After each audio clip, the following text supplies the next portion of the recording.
Bugün İranın paytaxtı Tehranda Mehrabad hava limanı yaxınlığında sərnişin təyyarəsi qəzaya uğrayıb. Təyyarə havaya qalxdıqdan bir qədər sonra Tehranın şimal-qərbində qəzaya uğrayıb. Təyyarədə olan 48 nəfərin hamısı həlak olub.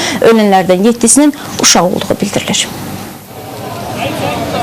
Tehranda kiçik sərnişin təyyarəsinin qəzaya uğraması nəticəsində göyərtədə olan 48 nəfərin hamısı həlak olub. Bu barədə İRNA xəbər agentliyi məlumat yayıb.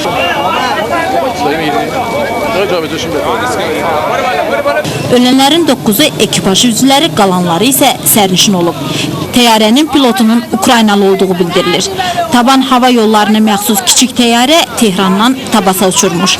Təyyarə havaya qalxdıqdan bir qədər sonra Tehranın şimal-qərbində Mehrabad hava limanının yaxınlığında yaşayış sahəsində qəzaya uğrayıb. Hadisə şahidlərindən biri təyyarənin qəzaya uğramasından əvvəl heç bir nasazlığın hiss edilmədiyini deyir.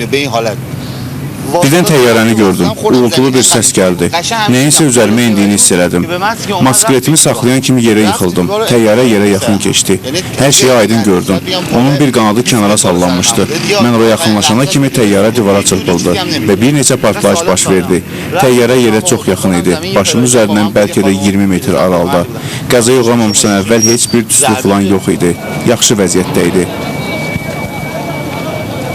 Lakin İRNA agentliyi rəsmilərə istinadən bildirir ki, İran 140 tipli təyyarə qəzaya uğramazdan əvvəl mühərrikində nasazlıq yaranıb.